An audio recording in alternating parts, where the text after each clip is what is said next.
Bismillahirrahmanirrahim. Alhamdulillahirabbil alamin.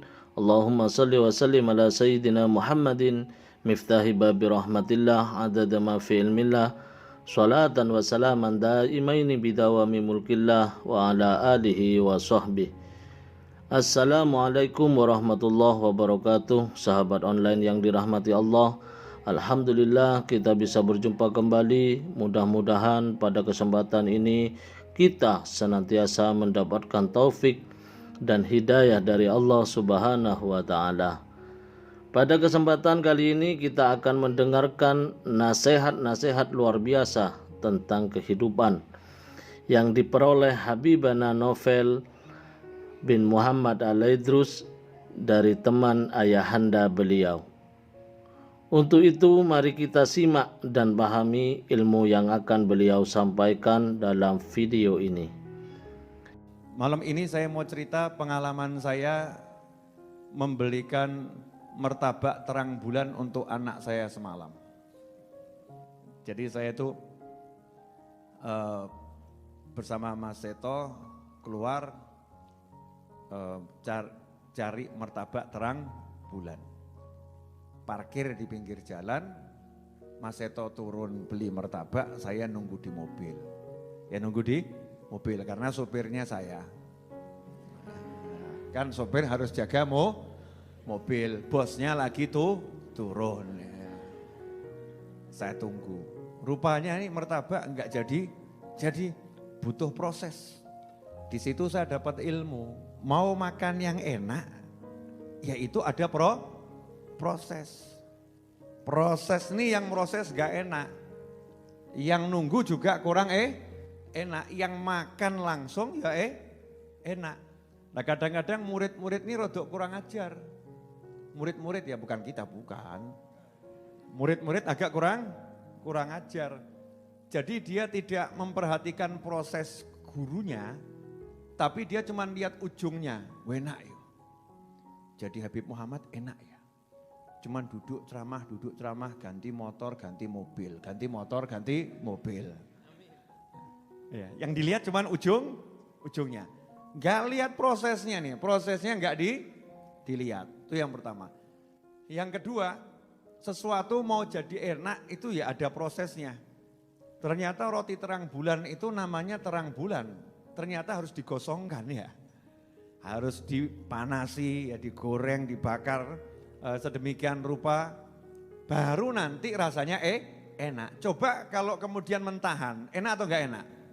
Ya enak, kejunya. Ya enak coklatnya, tapi coklat dan keju itu setelah proses. Jadi coklat dan keju. Jadi barang enak itu butuh proses. Nah di tengah-tengah begitu, di pinggir jalan, trotoar, saya lihat ada bapak-bapak tua lagi duduk megang tongkat mirip saya. Ada tas kresek di sampingnya. Saya lihat, ini kok sajaknya saya kenal orang ini. Loh ini temannya ayah saya almarhum.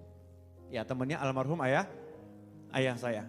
Itu saya senengnya luar biasa. Ya Allah, rezeki besar buat saya.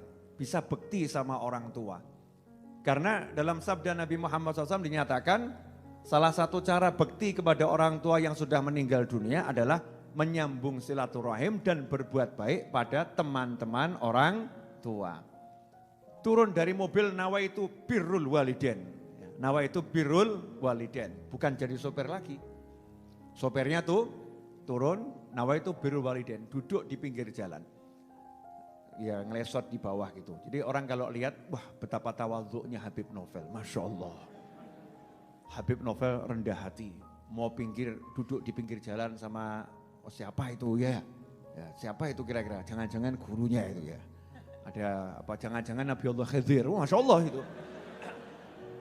Macam-macam itu persepsi orang melihat sesuai dengan prasangka baik masing-masing. Padahal saya ya sederhana, lihat temannya almarhum ayah saya, ya saya wajib menganggap itu seperti orang tua.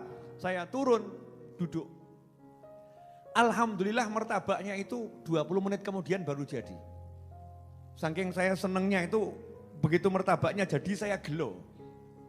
Kok sedadi ya? Kok waktu saya duduk habis? Karena duduk 20 menit itu saya dapat ilmu yang luar biasa. Itu kalau di YouTube mau diviralkan kasih judul Habib Novel ketemu orang sakti. Masya Allah. Wah itu nanti viewernya banyak itu ya. Habib Novel ketemu orang sakti. Habib Muhammad pun penasaran. Belum cerita ya? Oh belum ya. Mau denger tuh? Masya Allah. Ini loh, prestasi buat saya. Didengar Habib Muhammad, Masya Allah. Sengaja saya rahasiakan yang bersangkutan namanya siapa gitu ya. Yang jelas temannya ayah saya. Duduk, dari penampilan zohirnya, orang gak akan menganggap orang yang perlu dianggap. Dari penampilan zohirnya, pakaiannya, orang susah. Ya. Celananya, orang susah, tasnya Masya Allah, tas sangat bermerek, dikenal di seluruh dunia, kresek. Kantong plastik warna hitam. Memang temannya ayah saya almarhum tuh Masya Allah, orang-orang hebat yang unik-unik. Ada yang di Kudus rumahnya, itu datang waktu ayah saya masih hidup, datang ke Solo, kemudian main ke rumah, saya tanya, Ami, saya manggil Ami gitu ya. Ami, paman gitu ya. Paman, tasnya mana? Jawabannya simpel. Nah ini. Ternyata kerdus mie.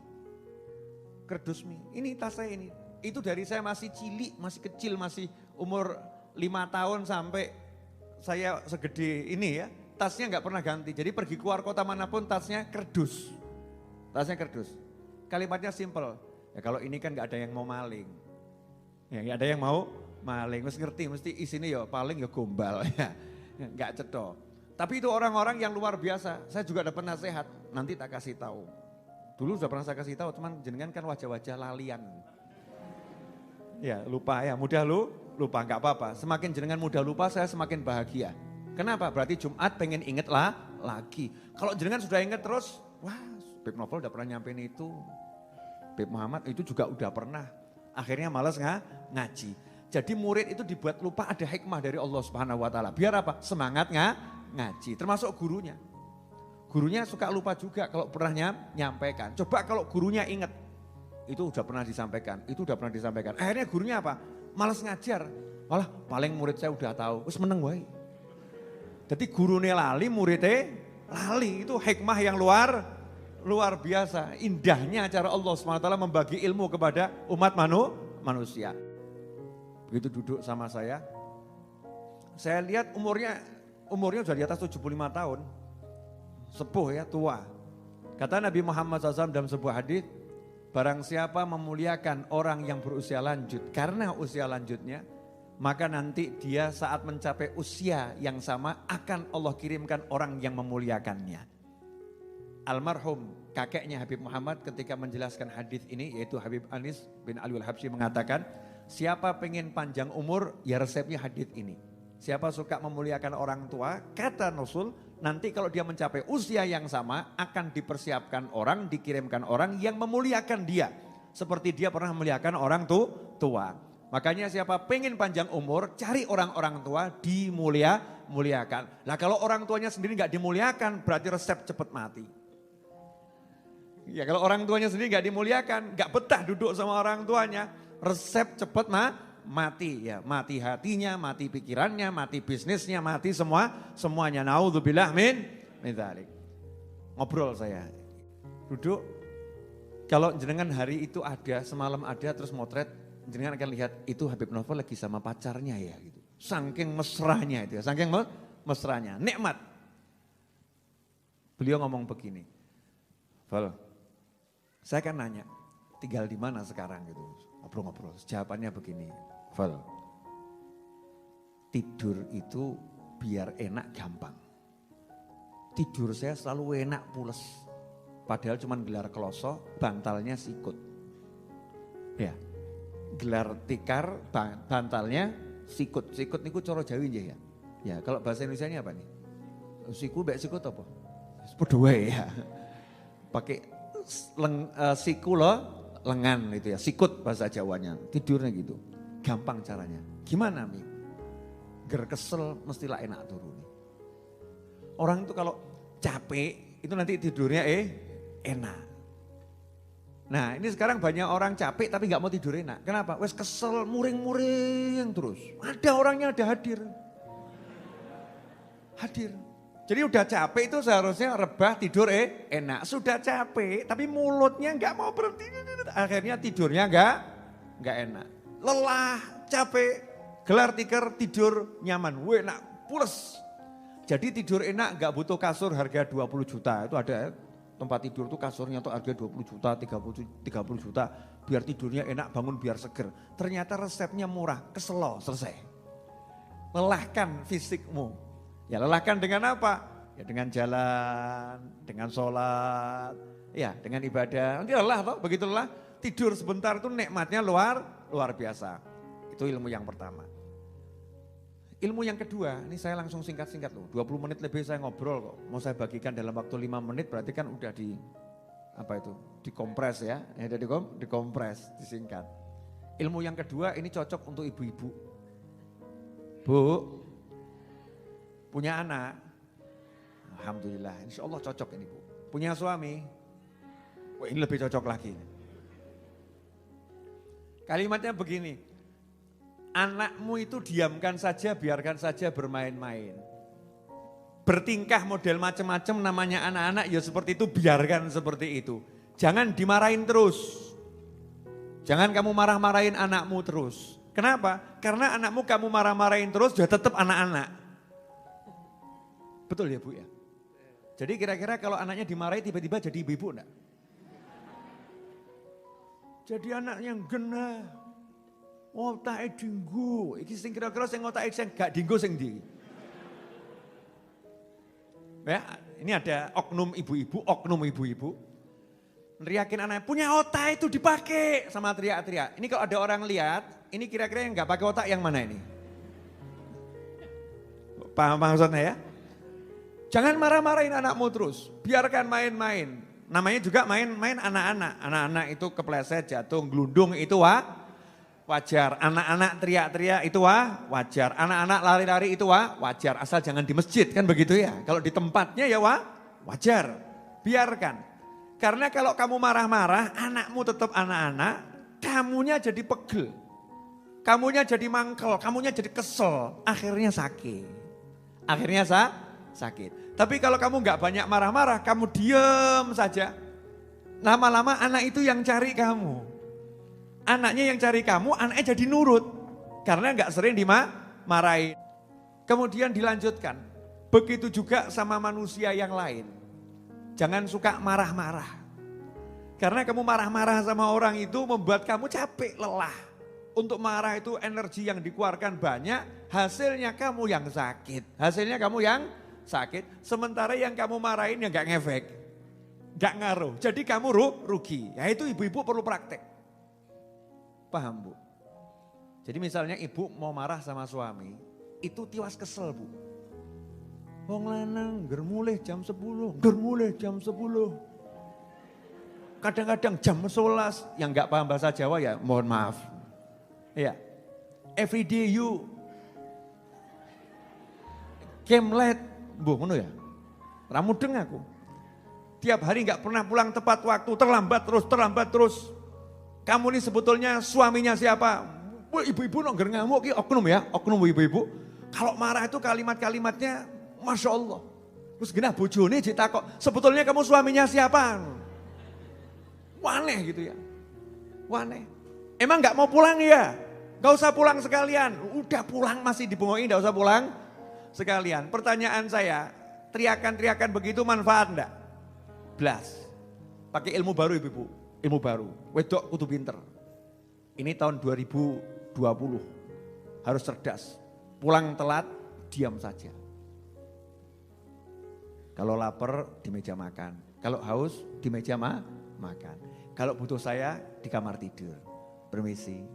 Bingung bojone. Kok dungaren yo? Biasanya kan ngamuan ya. Ini kok jadi gak ngamuan ya? Ini kok gak marahan ya? Aneh ini kok seperti gak butuh saya lagi ya?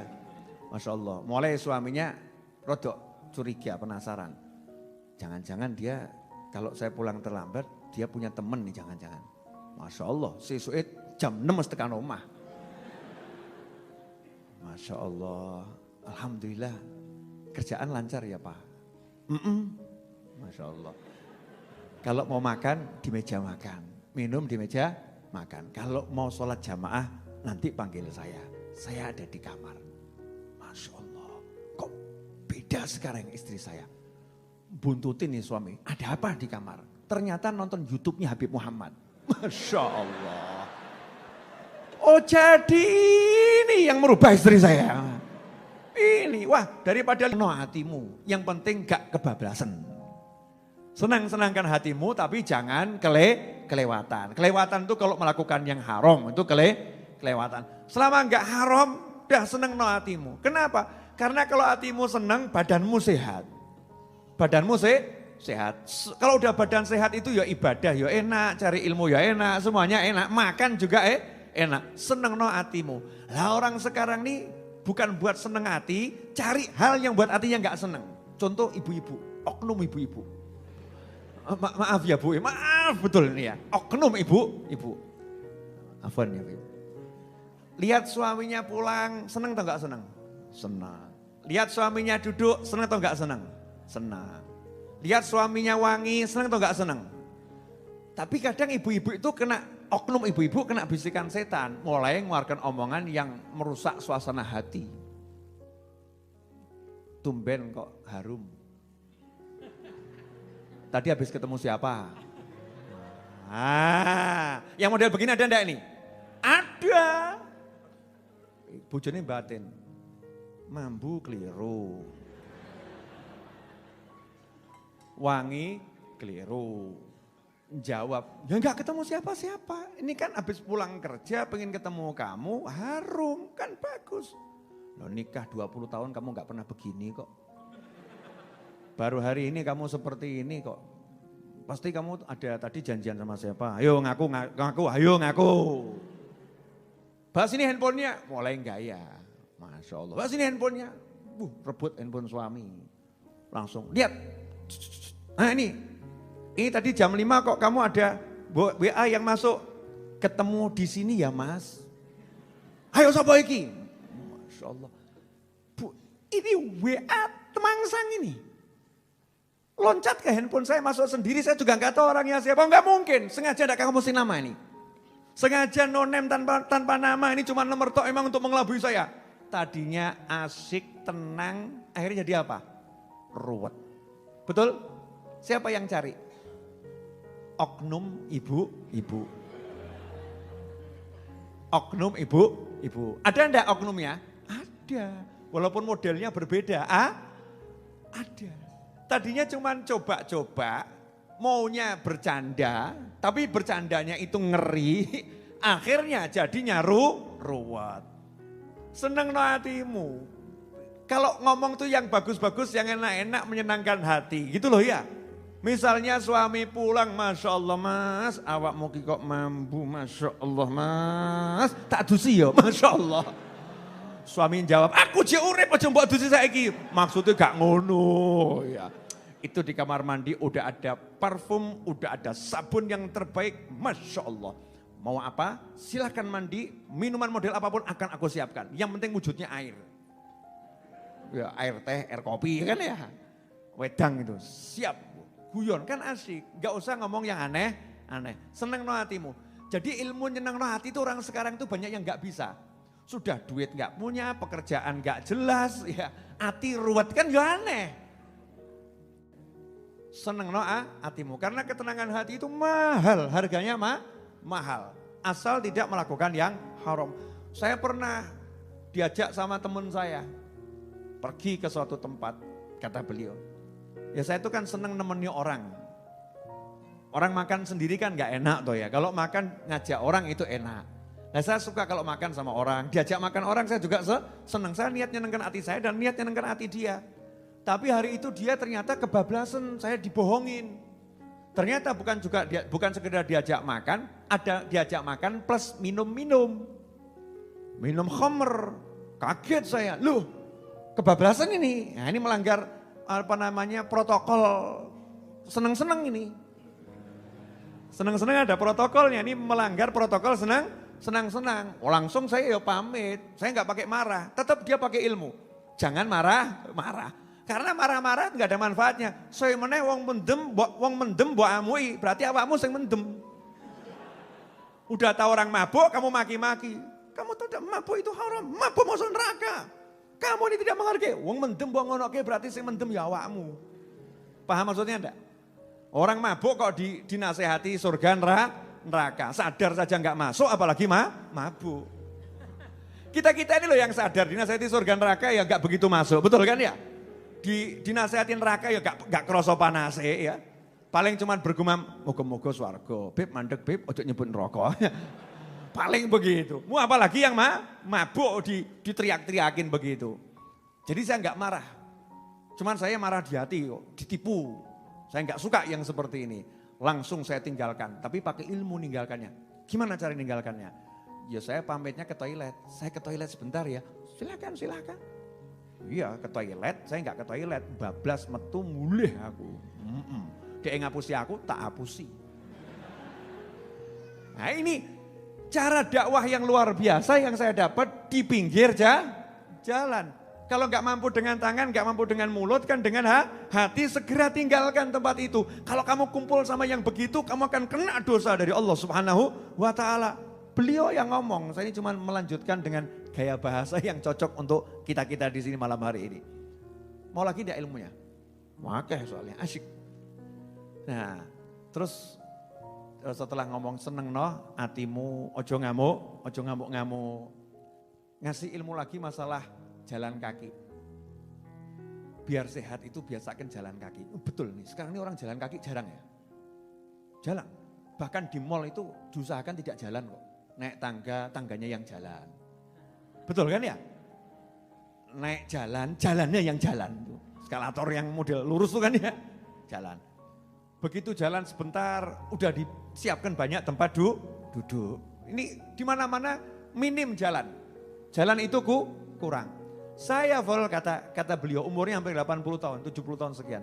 Saya Ramadan kemarin itu habis asar jalan-jalan ke Boyolali. Maghrib udah sampai di Pasar Kliwon.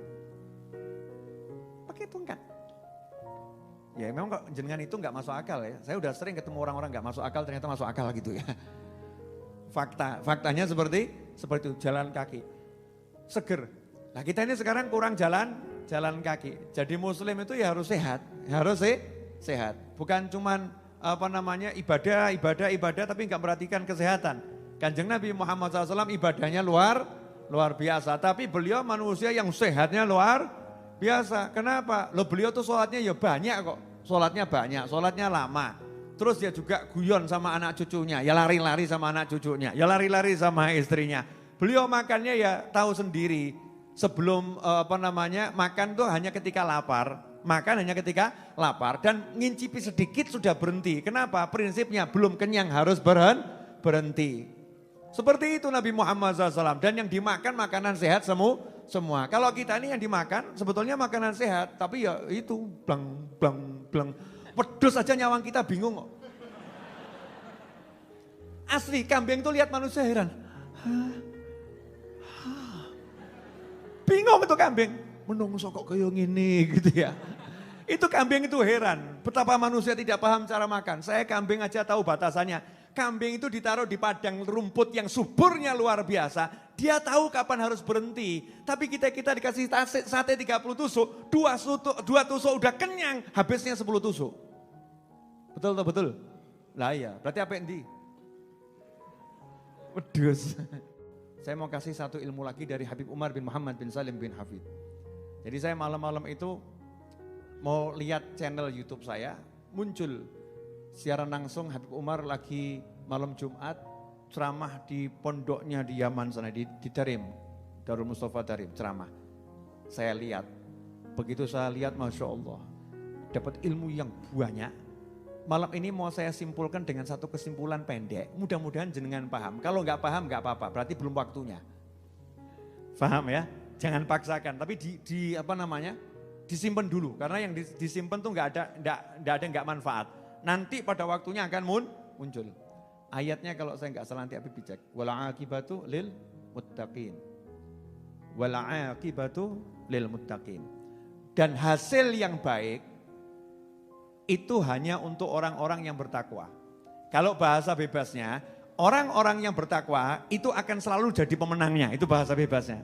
Kata Habib ya. Wal aqibatu lil muttaqin. Orang-orang yang bertakwa itu akan selalu jadi pemenangnya. Jadi ada orang berbuat begini, orang berbuat begitu, orang usaha begini, orang usaha begitu. Di dunia ini ada yang begini, ada yang begitu. Enggak usah ngurus. Ya enggak usah ngurus. Karena apa? Pemenangnya tetap orang yang bertakwa. Bertakwa itu apa? Melaksanakan perintah Allah, menjauhi semua larangan Allah.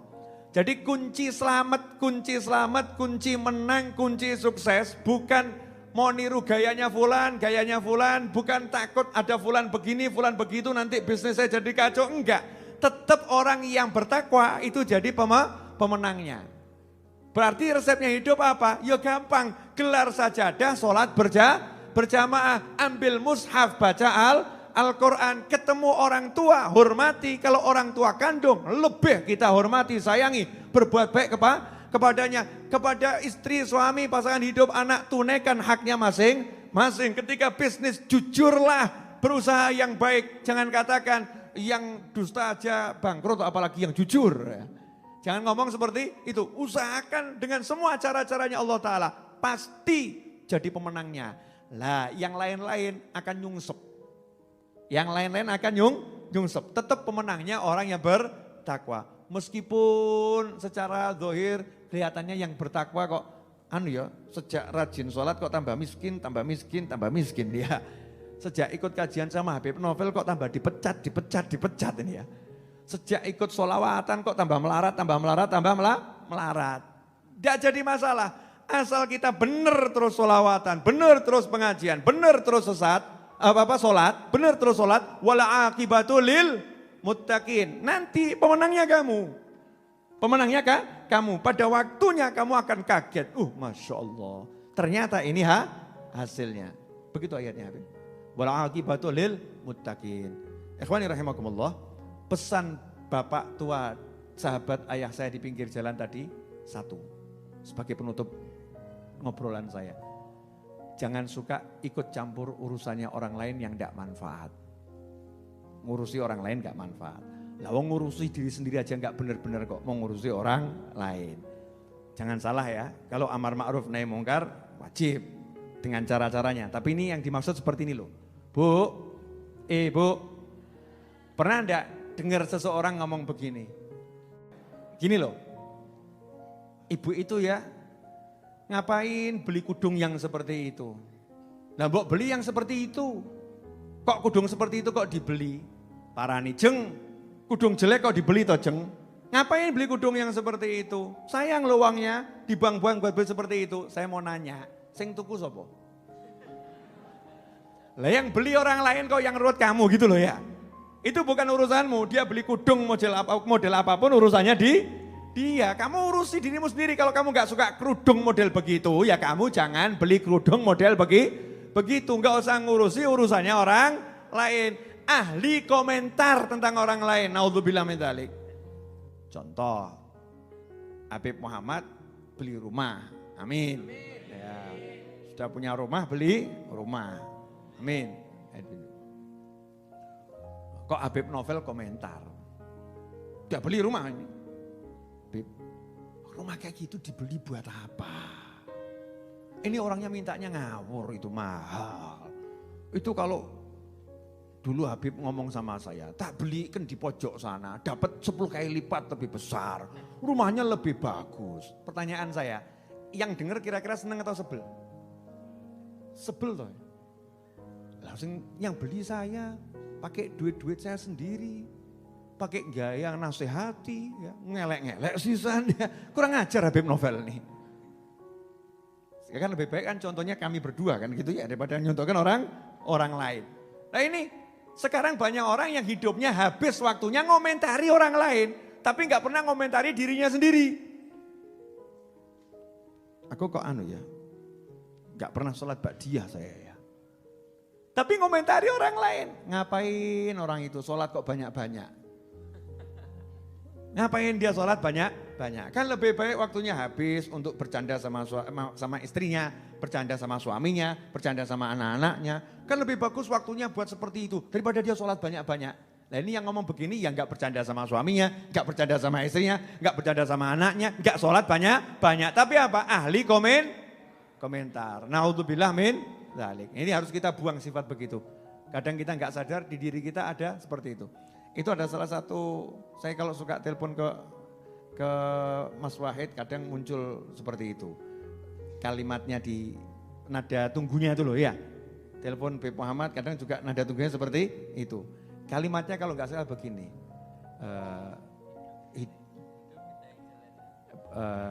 Tuhan yang, hidup Tuhan yang nentuin, hidup kita yang jalanin, orang lain sibuk ngomentarin. Itu singkatnya begitu. Hidup Tuhan yang nentuin, Allah yang nentuin. Kemudian yang jalanin, ya kita masing-masing. Loh orang lain kok sibuk komentari. Ini yang jelek, ini komentator nih. Naudzubillah min dzalik. Ini buang sifat yang seperti itu.